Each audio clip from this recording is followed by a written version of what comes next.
জঘন্য গুপ্ত হত্যাৰ ৰাজনীতিৰ কাৰণে ইতিহাসত আপোনাৰ নাম সদায় জিলিকি থাকিব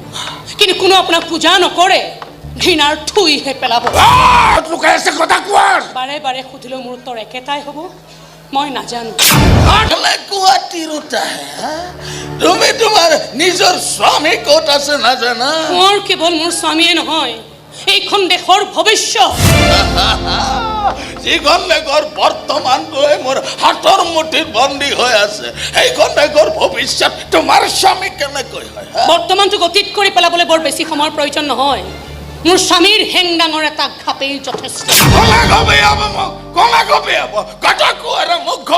অৱশ্যে তেওঁৰ সন্মুখত থিয় হোৱাৰ লগে লগে আপোনালোক আটাইৰে কিন্তু মোৰ দুখ খাই যাব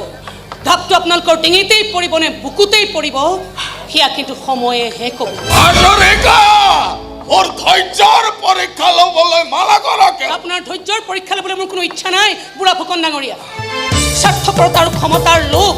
এই দুইটাৰ বাহিৰে যেন কোনো পৰীক্ষাতে আপুনি উত্তীৰ্ণ নহয় সেই জ্ঞান মোৰ আছে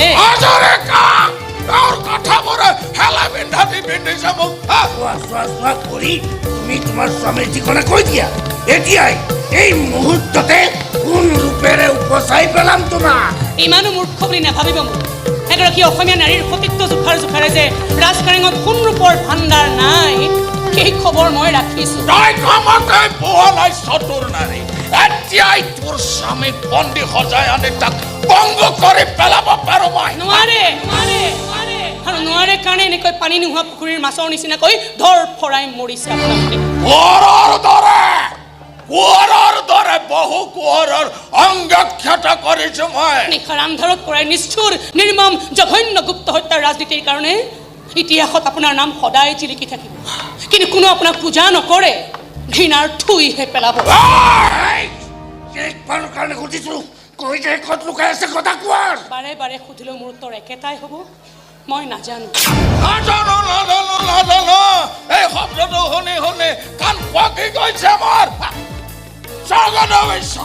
স্বৰ্গদেৱীশ্বৰ আদেশ কৰক এতিয়া এইগৰাকী মহিলাক জেৰেঙা পথাৰলৈ নি বান্ধি কঠোৰ বিহা হওক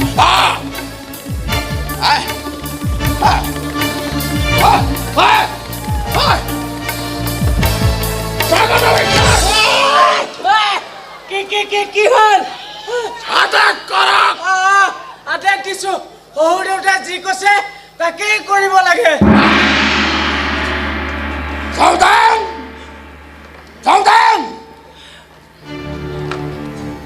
এতিয়াই এই মুহূৰ্ততে এওঁক নি জেৰেঙা পথাৰৰ আটাইতকৈ ডাঙৰ কুটকুৰা কাঁইট গছজোপাত অতি বান্ধি পেলা সমতাৰে ইমান কোবাবি যাতে তাইৰ মুখেদি আপুনি ওলাই আহে গটা কোঁৱৰৰ ঠিকনা এটপে পানীও মুখলৈ নিব নিদিবি তাই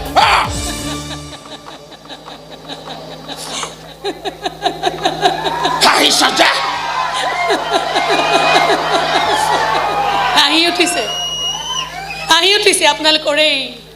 এই অসহায় অৱস্থাবোৰ দেখি ক্ষমতাত টিকি থাকিবলৈ শাসকসকলে যে কিমান অনিয়ম নকৰে নহয় আৰু সেই অনিয়মবোৰকে নাম দিয়া হয় ন্যায় আইন ৰজাই থাকিব শুই মন্ত্ৰীয়ে কৰিব অংক আৰু নিৰীহ ৰজাই ভুগিব লাগিব দণ্ড এয়াই হৈছে ৰাজতন্ত্ৰ হয়তো বা ভৱিষ্যতৰ গণতন্ত্ৰ বলক ডাঙৰীয়াসকল এগৰাকী অসমীয়া নাৰীৰ বল আৰু অসমীয়া নাৰীৰ দেশপ্ৰেম জুখিবগৈ বলক কেৱল যোৱাৰ আগতে এবাৰ নিজকে সুধি চাওক কোব খাবলৈ মোৰ গাত যিমান বল আছে কোবাবলৈ সিমান বল আপোনাৰ